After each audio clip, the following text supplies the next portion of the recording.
ქვეყნის დამოუკიდებლობის ისტორიაში პირველი არჩევნები, რომელიც მმართველი პარტიის დამარცხებით დასრულდა 2012 წლის 1 ოქტომბერს გაიმართა. ახალი პოლიტიკური ძალის სათავეში მოსვლიდან ზუსტად 2 წლის შემდეგ ქვეყანაში განვითარებულ მოვლენებს ქართული ოცნების წევრები აფასებენ. 2012 წლის 1 ოქტომბერს მოხდა ის, რომ ქართველიერი ნაციონალური მოძრაობისგან გათავისუფლდა. აცხადებს ქართული ოცნების წარმომადგენელი და ქალაქ ახალციხის მოქმედი მერი. გიორგი კოპაძეს მიაჩნია, რომ ერთ-ერთი მთავარი მონაპოვარი თავისუფლებაა, რომელიც ქართულ ხალხს 9 წლის განმავლობაში დაკარგული ჰქონდა. მისივე თქმით, 2 წლის მანძილზე ქვეყანაში სამართლებრივი კუთხით სოფლის მეურნეობის, ჯანდაცვის თუ ინფრასტრუქტურული მიმართულებით ბევრი რამ შეიცვალა.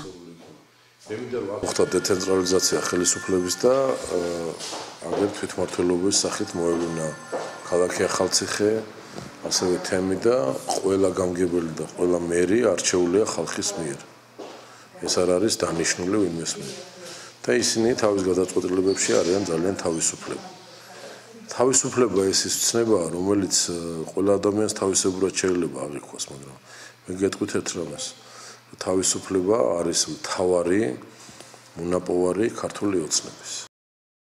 ერთიანი ნაციონალური მოძრაობა, რომელიც ქვეყანას 9 წლის განმავლობაში მართავდა 2012 წლის საპარლამენტო არჩევნების შემდეგ ოპოზიციაში გადავიდა. პარტიის წარმომადგენლები დღემდე მიიჩნევენ, რომ 2012 წლის 1 ოქტომბერს ქვეყნის ისტორიაში ყველაზე დემოკრატიული არჩევნები გაიმართა. ნაციონალური მოძრაობის ახალციხის ორგანიზაციის ხელმძღვანელი გელა დემეტრაძე ამბობს, რომ 2 წლის განმავლობაში ქვეყანაში წინსვლა არ მომხდარა. გარდა ამისა, ქართულ ოცნებას არც ერთი წინა საარჩევნო დაპირება არ შეუსრულებია.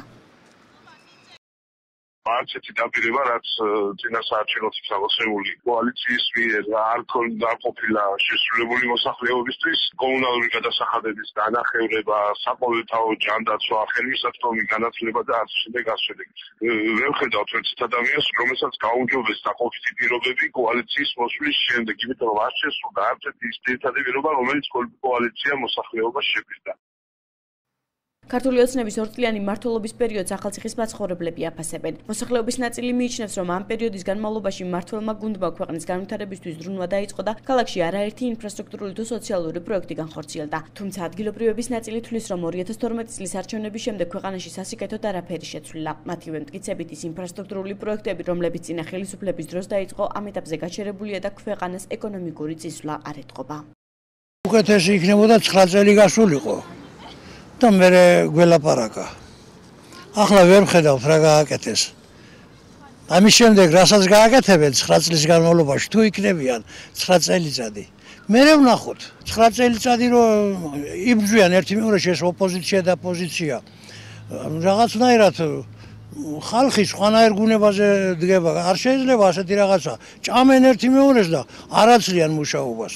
ძალიან დიდი პროგრესი არ შეიმჩნევა, მაგრამ ნელა-ნელა ისინი სწავლობენ, რაღაც შეცდომებს ასწორებენ და ფიქრობ, რომ რაღაცები გაკეთდა. აი, ჩემ ეზოში ხო გეუბნებით, ორჯერ მქონდა რაღაც პრობლემა, საერთო პრობლემა, მივედით, ვთხოვეთ თანადგომა, დახმარება და ისინი მაქსიმალურად დაგვიდგნენ გვერდში. მე ძალიან ადებითად ვაფასებ რა. მომწონს ამათი მუშაობა და რა ვიცი, ყოფილი ვარ. უკვე ძვრები არის იმისა, რომ უფრო მიდის და მიდის წინსვლა რა. მაგას ვამჩნევ მე. ამ 2 წლის განმავლობაში, რასაც მე ვხედავ, ყველაფერი მიდის წინ. იმენა აი დღევანდელ დღეზე, ჩვენ ბევრი პრეზიდენტები გამოვიცვალეთ, ბევრი რამე, მაგრამ შედეგს ათი უფრო კარს გვიჩვენებენ. ერთ ლაპარაკო ხარ ნახევარი წვილია. გაჩოქმერდა ვერ გააკეთეს და ველოდებით არ გააკეთებენ. ძველი დაწყობილები, ასენებული სახლები ისე დგას, არანაირ ამთავრებს, გზებზე ახლა მოკიდეს ხელი. ქართული ოცნების სათავეში მოსვლასა და მუშაობის 2 წელიწადს აფასებს არასამთავრობო ორგანიზაცია ტოლერანტის ხელმძღვანელი. ცირამესხიშვილი მმართველობის დადებით და უარყოფით მხარეებზე საუბრობს. იგი ყველაზე მნიშვნელოვან მიღწევად ევროპასთან ასოცირების ხელშეკრულებას ასახელებს. მისივე თქმით, ამ პერიოდში ქვეყანაში დემოკრატიის ხარისხი მკვეთრად ამაღლდა. არასამთავრობო ორგანიზაციის ხელმძღვანელი ყურადღებას ნეგატიურ ფაქტორებზეც ამახვილებს. ამბობს, რომ ბოლო პერიოდში გაზრდილია აგრესია და ხშირია პოლიტიკური ანგარიშდორების ფაქტები. ყველაზე პრობლემურ საკითხად კი იგი მოსახლეობის გამოუსწორებელ სოციალურ მდგომარეობას ასახელებს. ჩვენ შეგვიძლია ვთქვათ, რომ მართლა დემოკრატიულად ჩატარდა არჩევნები, იმიტომ რომ ალბათ იმ წინა ხელისუფლების პოლიტიკური ნება იყო, რომ თავის მოქალაქეობრივი ვალი მოიხადა და წასულიყო, იმიტომ რომ ვადა გაუვიდა და ახალი ხელისუფლების პოლიტიკური ნებაც იყო, რომ მოვიდა და შემდეგ გააგრძელა ეს მუშაობა. ეს ბუნებრივია, ჩვენი მიღწევა და ძალიან ბევრ ქვეყანას შეეშურდება კიდეც ამის, რომ ეს ყველაფერი მოხდა მტკივნეულოდ. ჩვენმა ქართულმა საზოგადოებამ ძალიან ბევრი რამ ისწავლა შეცდომებზე. და ეხლა ყველანაირად არის უფრო ფხიზლად დაწყებული სამოქალაქო სექტორი და დამთავრებული მედიით.